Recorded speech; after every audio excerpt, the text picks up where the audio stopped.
इसको अपने को पढ़ना है रासायनिक सुधार कौन से है अपने पास में ये देखना है, ठीक है। अब इसके अंदर सबसे पहले अपन बात करेंगे रासायनिक सुधार की। तो लिखिए इसमें सबसे पहले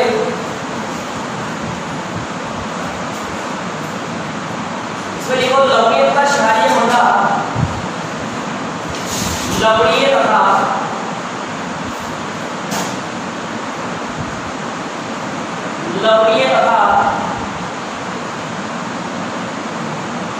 क्षारीय मृदा सुधार। बेटा ये सब लिख रहा है देखो,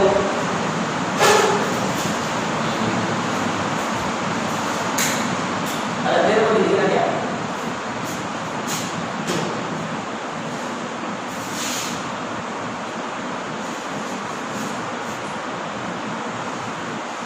यो कमाल करूँगा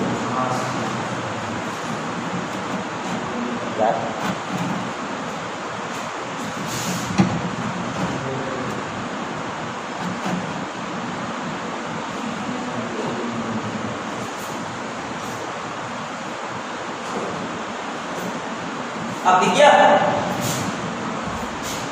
चलिए बेटा ये अपन बात कर रहे थे आगे रासायनिक सुधारकों की लिस्ट हम बात करेंगे लवणीय तथा क्षारीय मृदा। इसी परिभाषा लिख रहे थे लवणीय तथा क्षारीय मृदा को सुधारने में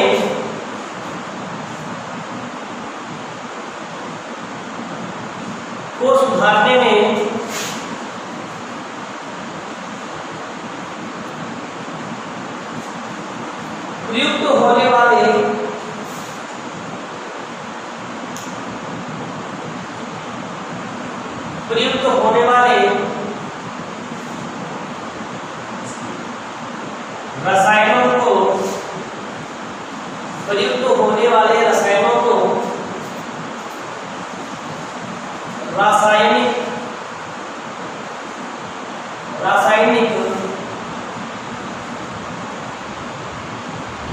मृदा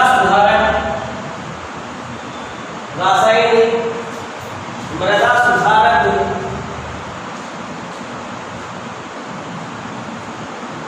कहते हैं। देखिए बेटा जी लवणीय और क्षारीय मृदाओं में जो रसायन हम डालते हैं, क्या डालते हैं? रसायन हम डालते हैं और उन्हीं रसायनों को हम क्या कहते हैं? रासायनिक मृदा सुधारक हम इन्हें कहते हैं, ठीक है। क्लियर है परिभाषा। इसके बाद में आप लोग देखिए कि यहाँ पर रासायनिक मृदा सुधारकों को आपके 3 भागों में बांटा गया है। कितने भागों में बांटा गया है? 3 भागों के अंदर आपके बांटा गया। तो लिखिए रासायनिक मृदा सुधारकों को 3 भागों में बांटा गया है। रासायनिक मृदा सुधारकों को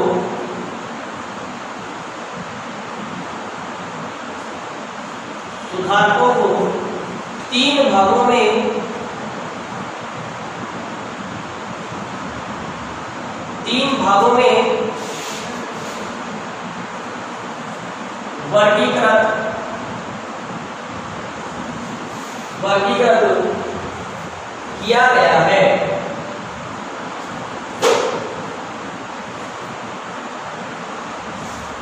वर्गीकृत किया गया है। पहले तो लिखिए फर्स्ट इसमें लिखिए जल में मिले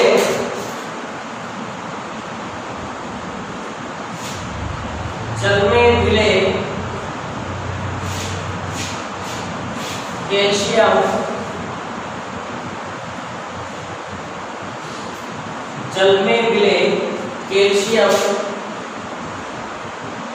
लवण, ठीक है। सबसे पहला हमारे कौन सा होगा बेटा इसके अंदर? जल में मिले कैल्शियम लवण। अब जल में मिले कैल्शियम लवण कौन सा होगा? वे कैल्शियम लवण जो जल में पूर्ण रूप से क्या हो जाए? विलय हो जाए, वही क्या कहलाते हैं? आपके जल में मिले कैल्शियम लवण कहलाते हैं, ठीक है। ये इसकी परिभाषा आप इससे लिख देना। जैसे उदाहरण इसके यहाँ पर आपके दिए हुए उदाहरण कैल्शियम क्लोराइड,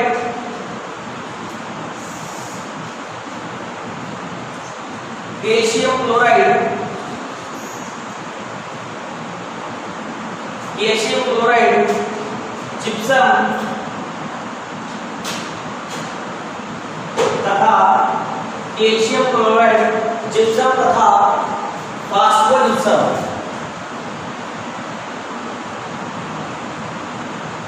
फास्फोजिप्सम। ठीक है, ये 3 प्रकार के आपके जल में मिले कैल्शियम लवण है। क्या है? जल में मिले कैल्शियम लवण आपके 3 यहाँ पर दिए हुए। ठीक है, इन तीनों में से कुछ का हम वर्णन यहाँ पर पढ़ेंगे। ठीक है, दूसरा है आपके जल में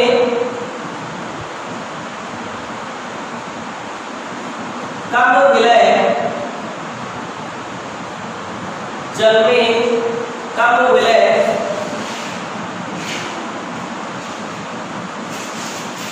कैल्शियम लवण।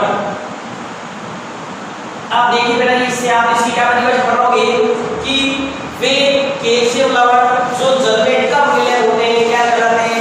जल में कम विलय कैल्शियम लवण कहलाते हैं। उदाहरण इसका लिखिए आपको यहाँ पर गंधक, सॉरी चूना पत्थर। उदाहरण लिखिए इसका यहाँ पर चूना पत्थर, और आपके यहाँ पर चूने से बने हुए जो अन्य पदार्थ जो है वो सारे इसके अंदर आ जाएंगे, जितने भी चूने से बनेंगे। तो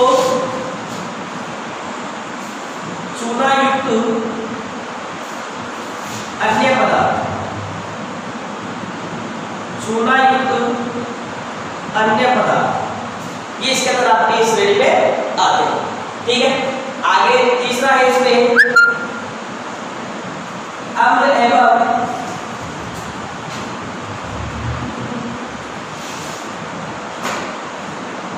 अम्ल उत्पादक, अम्ल एवं अम्ल उत्पादक। अब क्या हो गया, इसकी परिभाषा क्या हो जाएगी? सीधी सीधी लिखिएगा, अम्ल वे पदार्थ जो अम्ल तथा अम्ल को उत्पन्न करते हैं क्या कहलाते हैं? आपके अम्ल उत्पादक कहलाते हैं। उदाहरण लिखिए यहाँ पर, उदाहरण है आपके गंधक।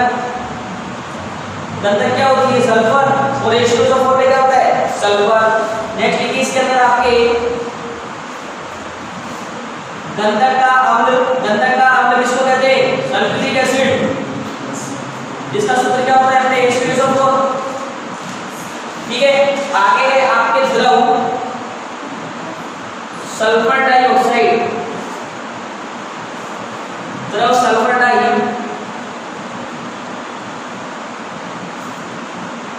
ऑक्साइड। इसके बारे में भी आप लोग पढ़ोगे कि द्रव सल्फर डाइऑक्साइड को पानी के अंदर विलय करते हैं तो पानी के साथ मिलकर के क्या बनाती है? H2SO4 बनाती है, और मतलब कि लवणता में सुधार का कार्य करती है।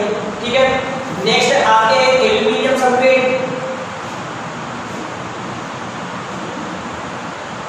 एल्यूमिनियम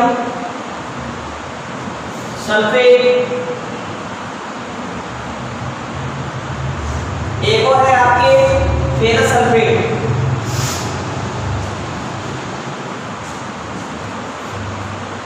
आगे है फेरस सल्फेट। ठीक है, ये आपके 3 वर्ग इसके यहाँ पर हो चुके हैं। कितने हो चुके हैं?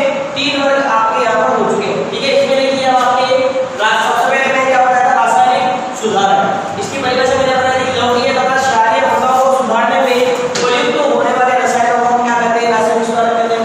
रासायनिक सुधारकों को कितने वर्गों में वर्गीकृत किया गया है? 3 वर्गों में से वर्गीकृत किया गया है। पहला कौन सा? इसके अंदर आपके जल में मिले कैल्शियम लवण। अब जल में मिले कैल्शियम लवण कौन से? आपके चूना, और चूना ये आपके कैल्शियम क्लोराइड, जिप्सम और आपके फास्फोजिप्सम। कौन से बेटा जी? कैल्शियम क्लोराइड और आपके जिप्सम और फास्फोजिप्सम, ये 3 है इसके अंदर। ठीक है, नेक्स्ट आपके जल में कम मिले, मतलब जल के अंदर जो कम मिले होंगे कौन कौन से? आपके चूना और चूने के अन्य पदार्थ। ठीक है, नेक्स्ट आपके आता है अम्ल उत्पादक। वे पदार्थ जो अम्ल उत्पादन करेंगे, वे पदार्थ कौन से हो गए? आपकी गंधक है, गंधक का मतलब क्या है? सल्फर। गंधक का अम्ल है, गंधक के अम्ल का मतलब क्या है? H2SO4। द्रव सल्फर डाइऑक्साइड है, क्या है? द्रव सल्फर डाइऑक्साइड।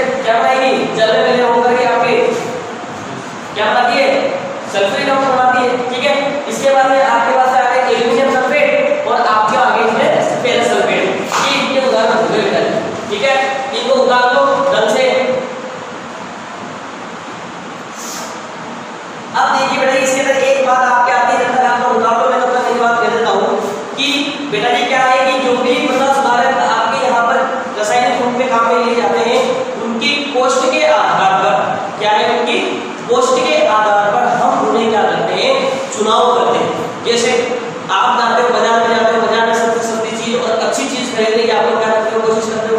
इसी प्रकार से ये रसायन भी क्या करते हैं, जब हम बाजार में जाते हैं और सस्ती कॉस्ट पर हमें मिलता है तो हम उसे ज्यादा प्रेफर करते हैं, हम उसे ज्यादा क्या करते हैं, खरीदते हैं। मतलब कम रेट के आपको ये चीजें खरीदनी चाहिए, ज्यादा रेट की आपको ये चीजें नहीं खरीदनी चाहिए, क्योंकि काम कम रेट की भी वही करेगी और ज्यादा रेट की भी वही करेगी। बस थोड़ी सी इनके अंदर शुद्धता का थोड़ा मापन आता है, बाकी आपके वही रहता है। तो किसान क्या करते हैं, कम रेट का और अच्छा आपके जो ये रसायन है इनको यूज करते हैं। समझ आ गई हमारी बात? आगे चले आइए, चले क्या? ठीक है, आगे टॉपिक डालिए मृदा सुधारक।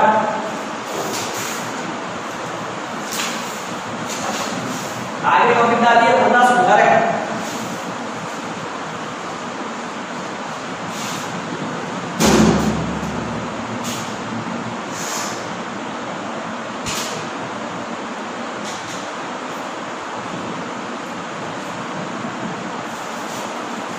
मृदा सुधारक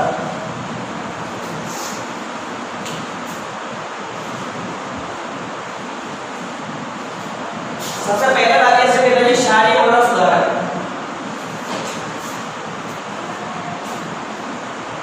क्षारीय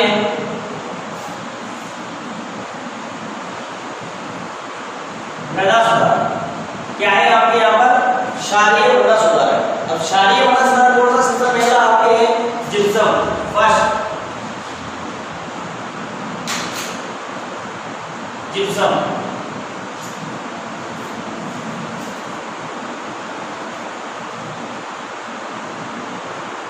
लिखिए इसमें रासायनिक या इसका रासायनिक नाम, इसका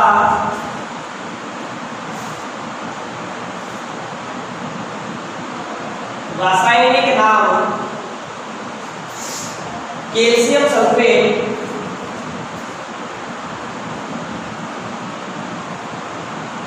कैल्शियम सल्फेट इसका रासायनिक नाम कैल्शियम सल्फेट है।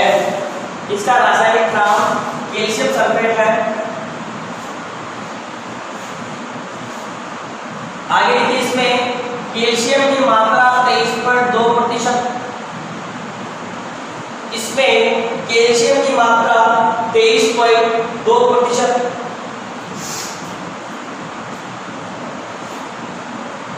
सल्फर की मात्रा 18.6%।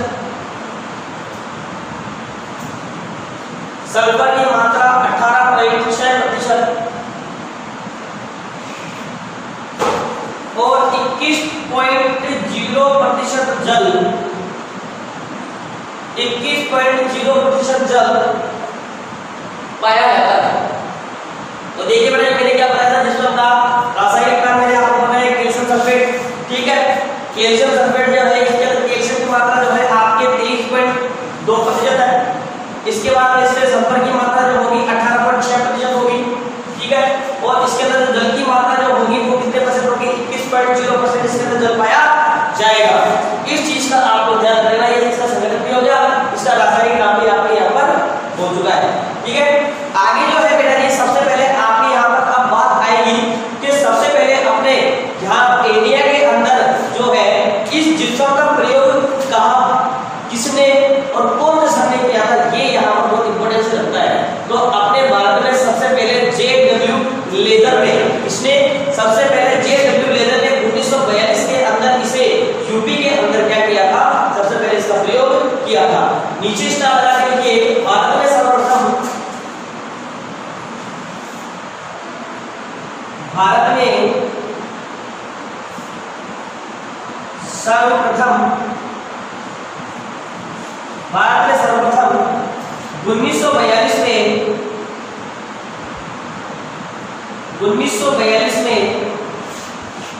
जे.डब्ल्यू. लेदर ने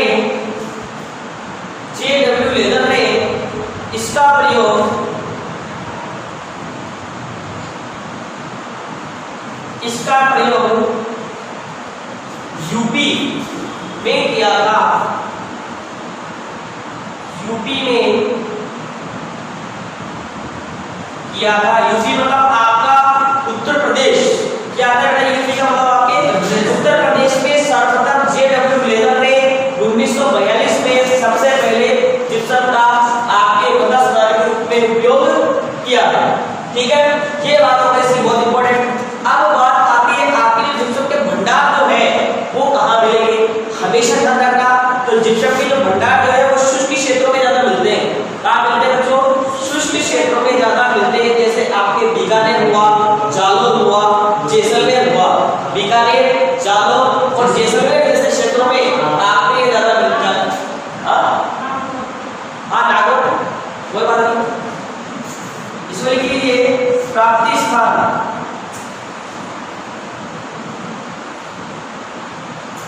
प्राप्ति स्थान इसमें आप लोग लेंगे सबसे पहले बीकानेर, जोधपुर, बीकानेर, जोधपुर, नागौर, जालौन, जैसलमेर। बेटा ये इसकी खाने जो है ना, यहाँ बीकानेर, जोधपुर, नागौर, जालौन, जैसलमेर के अंदर की खाने पाई जाती है। ठीक है, क्लियर है। आगे देखिए इसमें इसका टॉपिक डालो, ये लोग आपकी इसकी यहाँ पे फर्स्ट लगा देना। ठीक है, या एक दिन या मतलब कोई दिक्कत वाली बात नहीं। आगे को यहाँ पर आप कि क्षारीय मृदाओं में जिप्सम की अभिक्रिया, क्या लिखोगे, क्षारीय मृदाओं में जिप्सम की अभिक्रिया।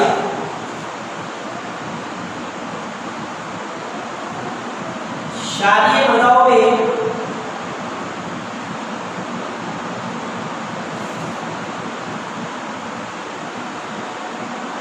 जिप्सम की अभिक्रिया।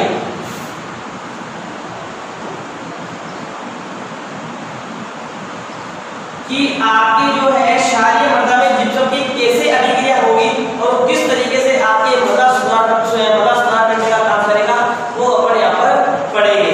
तो देखिए बेटा ये क्या होगा आपके इसमें लिखिए क्षारीय मृदाओं में जिप्सम का प्रयोग। क्षारीय मृदाओं में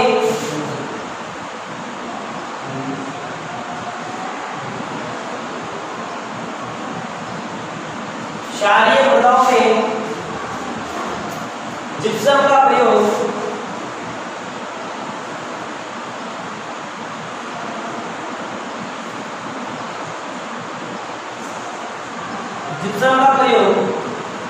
विनिमय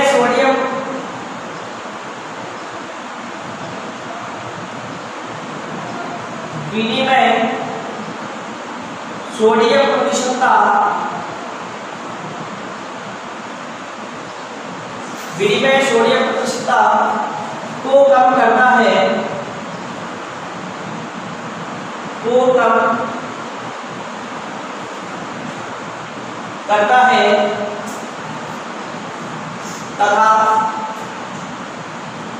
तथा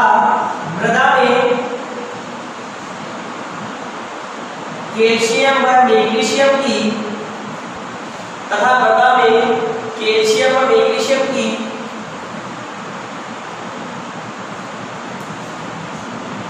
मात्रा को बढ़ाता है, तथा मृदा में कैल्शियम और मैग्नीशियम की मात्रा को बढ़ा देता है। ठीक है बेटा, देखिए क्या काम करता है कि आपके जो सोडियम प्रतिशतता जो है मतलब विनिमयशील सोडियम प्रतिशतता, मैंने कहा था आपका जो विनिमयशील सोडियम प्रतिशतता जो है ये आपके मृदा के अंदर 15%, ठीक है, अधिक कम या उससे भी ज्यादा इस तरीके का एक मानक माना गया था। तो इसको क्या कर देगा वो और कम कर देगा, इसको डाउन कर देगा। मतलब 15 से ये आपके ला करके रखते 2-3% पर ला करके रखते, कितने पर ला करके रख देगा ये आपके 2% या 3% पे आप ला करके रख देगा। तो क्या होगा आपके मृदा की लवणता में सुधार होगा और मृदा का जो पीएच जो होगा वो थोड़ा क्या होगा आपके बढ़ेगा घटेगा, जो भी है सोयल से देखो बढ़ेगा घटेगा देख लेना।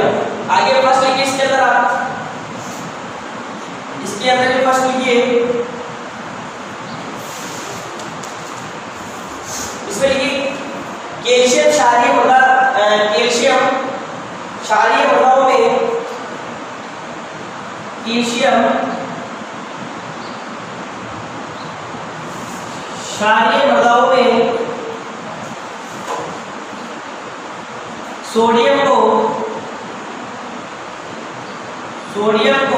प्रतिस्थापित कर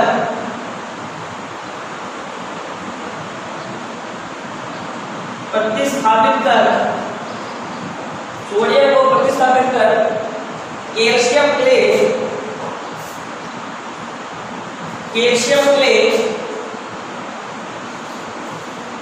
का निर्माण करता है।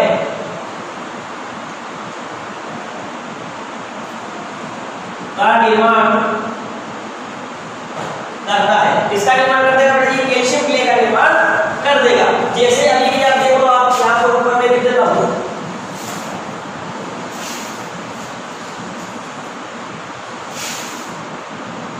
ठीक है। आप देखते हैं कि आपकी अभी क्या है ये क्ले है,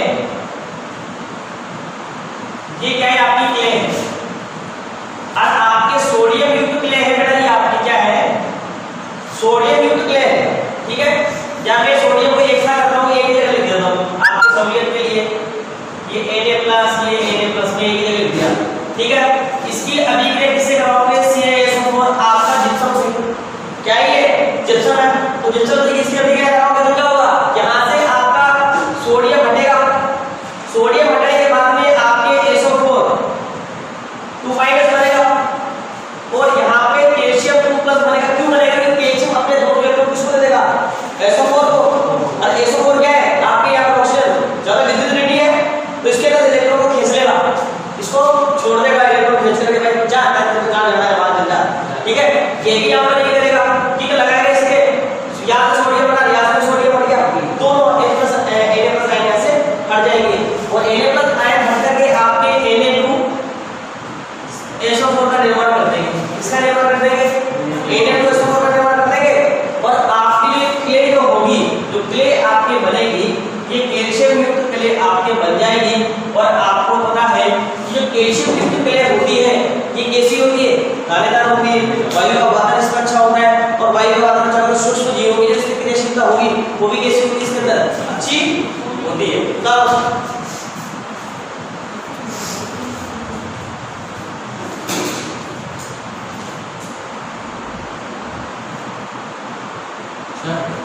जिप्सम का सूत्र होता है CaSO4 अलग होना चाहिए, जल को धन 10HO4, हाँ 10HO होगा, सही बोल रहा है। CaSO4 ये कैल्शियम सल्फेट है अपना, सॉरी बेटा, ये कैल्शियम सल्फेट है आपका, ठीक है ना, क्या है, कैल्शियम सल्फेट होगा आपका।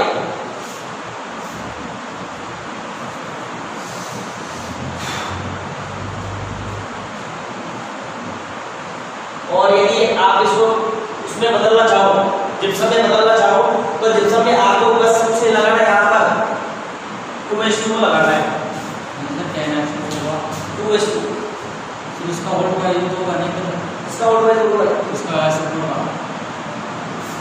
मैंने तो नहीं पढ़ा कैल्शियम में 2000 एक सेकंड आप इसको बात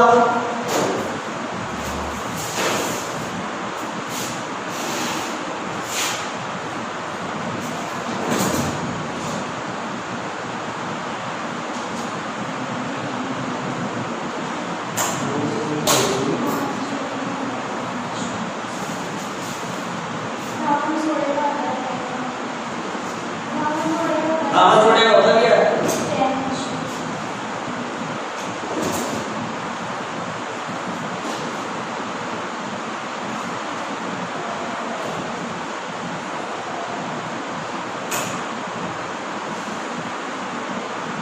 Na2CO3 कार्बन छोड़ा,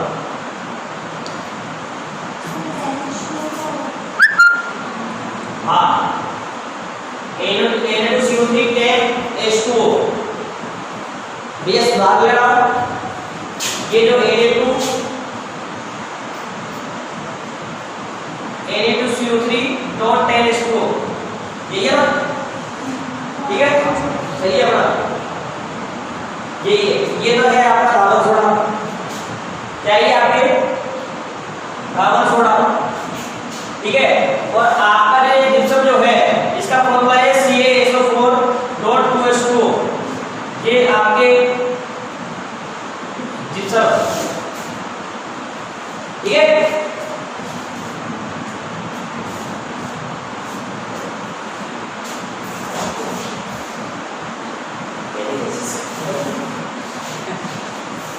चलिए बताइए आगे चले।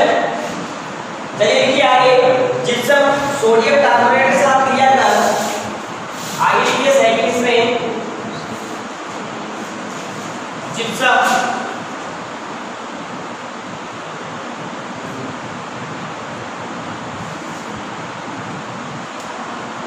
सोडियम कार्बोनेट के साथ क्रिया कर,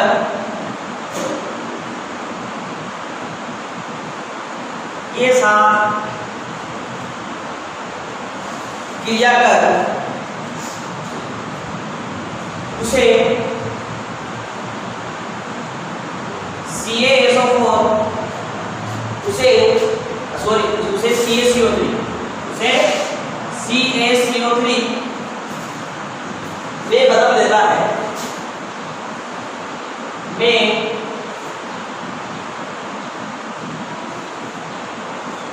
बदल देता है। क्या होगा बेटा, यहाँ पे जो जिप्सम जो है ये सोडियम कार्बोनेट के साथ क्या करेगा, अभिक्रिया करेगा, तो अभिक्रिया करके इसे किसमें बदल देगा, CaCO3 के अंदर आपका बदल देगा।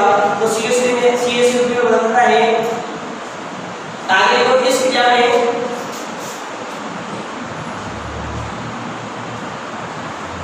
क्रिया में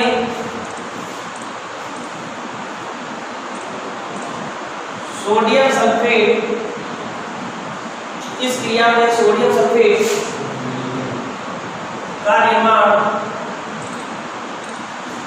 सोडियम सल्फेट का निर्माण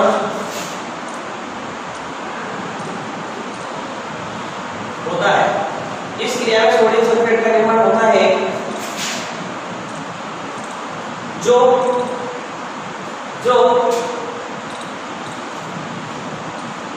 जल में घुलकर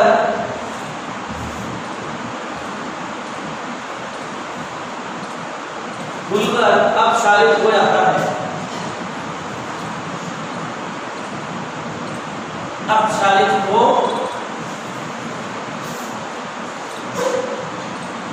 जाता है। ठीक है, चलिए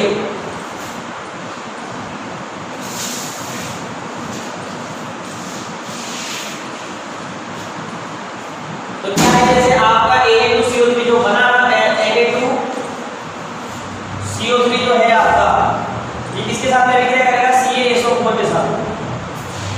किसके साथ में विक्रिया करेगा बेटा, आपके CaSO4 के साथ। अब देखिए CaSO4 के साथ में आपका ये आटा, यहाँ से ये आटा, तो क्या होगा, Na2SO4 प्लस CaCO3 क्या निर्माण होगा, किसका निर्माण होगा, कैल्शियम कार्बोनेट का निर्माण आपके यहाँ पर हो जाता है। इसका निर्माण हो जाता है, कैल्शियम कार्बोनेट का निर्माण आपके यहाँ पर हो जाएगा।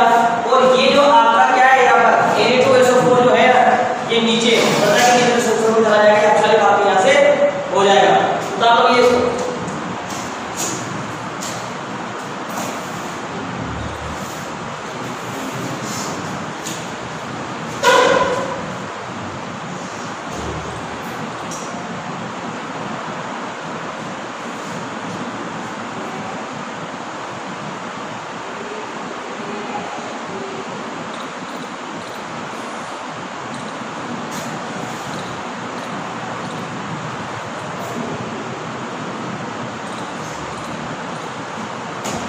उतारिए।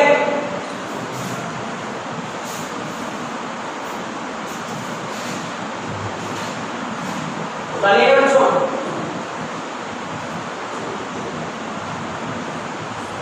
चलिए ठीक है, लिखिए आगे, जिप्सम की शुद्धता एवं महीनता,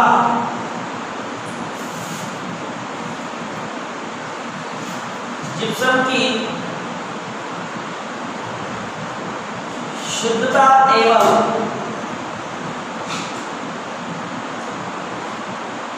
महीनता,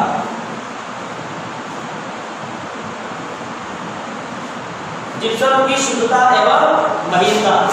देखो बच्चों क्या होगा कि जो आपके जिप्सम जो है इसकी शुद्धता भी सबसे पहले इंपॉर्टेंट है कि आपका जो जिप्सम होना चाहिए वो कितने % शुद्ध होना चाहिए, 80% से। कितना होना चाहिए, 80%। बाकी 20% मिलावट हो चलेगा।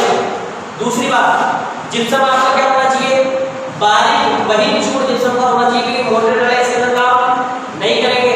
बारीक चीज में क्या होता है, फ्रस्ट्रेशन में बढ़ जाता होगा, तो जल्दी से वो क्या करता है, रिएक्शन करता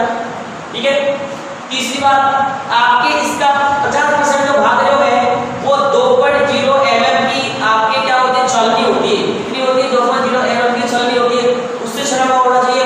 और 50% भाग आपका 0.25 mm की छलनी से इसका छना हुआ होना चाहिए। तो मतलब 50% आपके 2 mm और 50% आपकी 0.25 mm की छलनी और तुम्हारा छान करके दोनों को मिक्स करके आपका 100 किलोग्राम या 100 केजी का जैसे कट्टा मान लो 50 किलो का आपके 2.0 mm की छाननी से और आपके 50 किलो में कितना 0.25 mm की छाननी से छना हुआ हो तो 100 किलो का कट्टा आपका बढ़ जाएगा। बनेगा नहीं बनेगा? तो ये इसकी शुद्धता होनी चाहिए। ठीक है, देखो बेटा जी आपके इसमें क्या होना चाहिए, शुद्धता जो है, शुद्धता जो है वो कितनी होनी चाहिए 80%। दूसरी बात क्या होनी चाहिए, यह बारीक चूर्ण, ये क्या होना चाहिए बारीक चूर्ण होना चाहिए।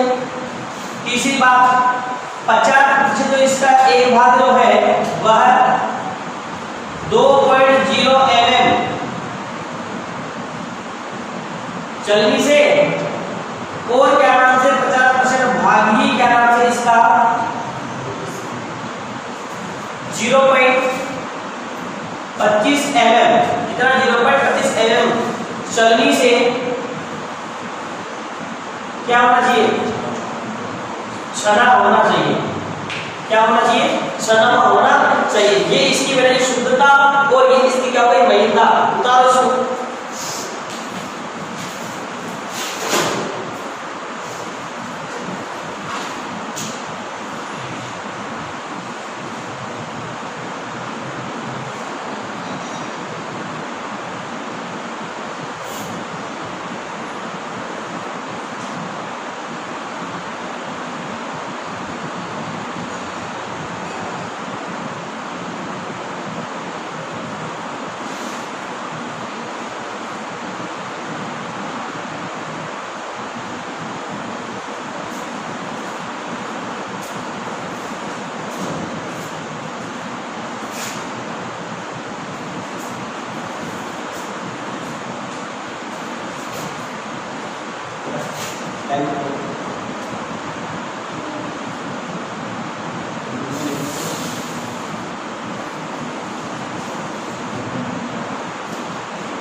जिप्सम की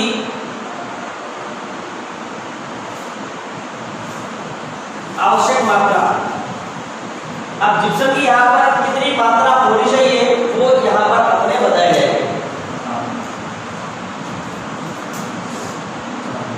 देखिए बेटा क्या होगा कि जिस प्रकार से आपका ये जिप्सम जो है इसकी आवश्यकता जो है, जैसे कोई आदमी बीमार पड़ता है तो उसको कौन सी गोली की आवश्यकता होती है, तो डॉक्टर चाहिए।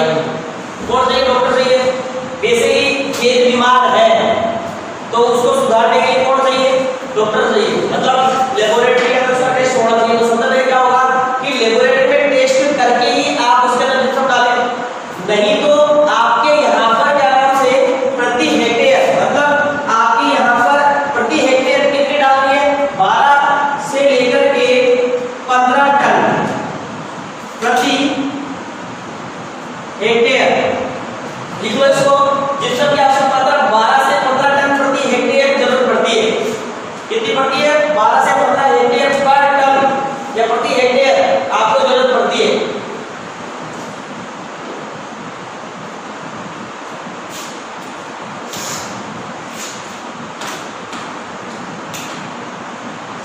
हो गया।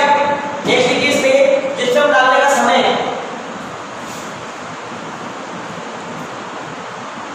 जिप्सम डालने का समय देखिए बेटा, जिप्सम के डालने का जो समय है वो क्या है, वर्षा से पूर्व, वर्षा से पूर्व जून या जुलाई के महीने में, जून जुलाई के महीने में ये खेत में डाल देना चाहिए।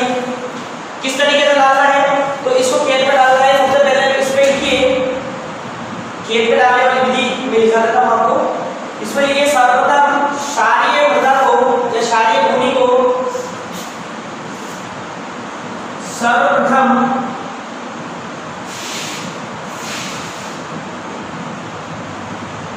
क्षारीय भूमि को समतल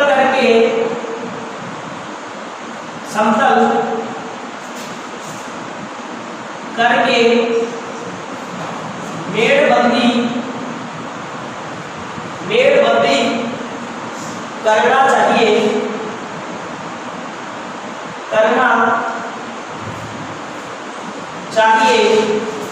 इसके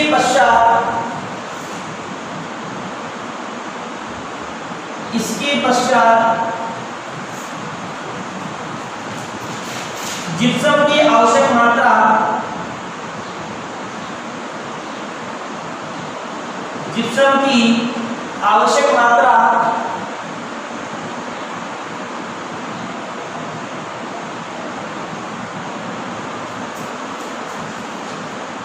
10 से 15 दिन,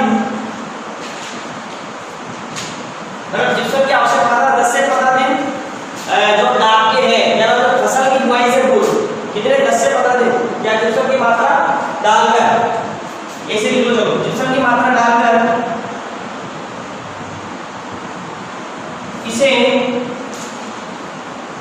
10 से 15 सेंटीमीटर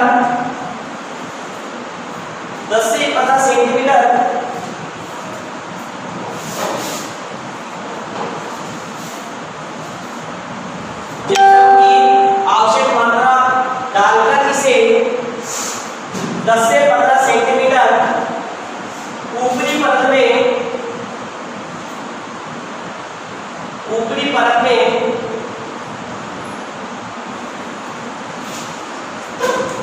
मिला देते हैं।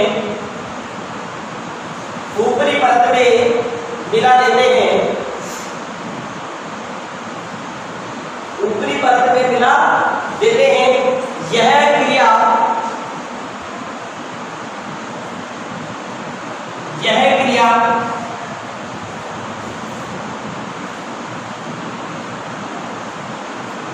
फसल बुआई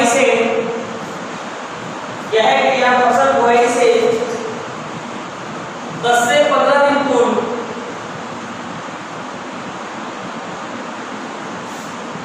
कर लेनी चाहिए।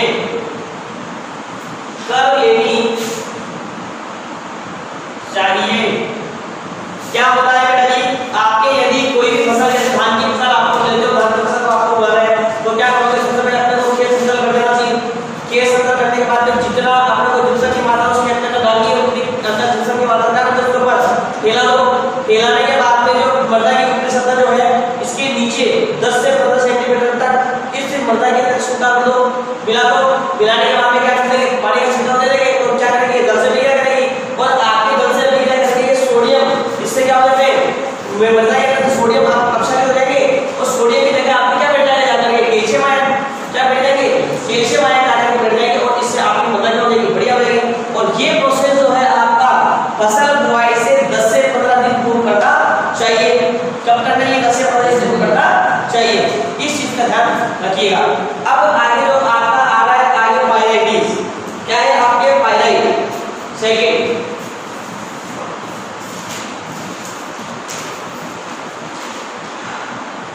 पाइराइट है। इसका फॉर्मूला जो आपके है ApS2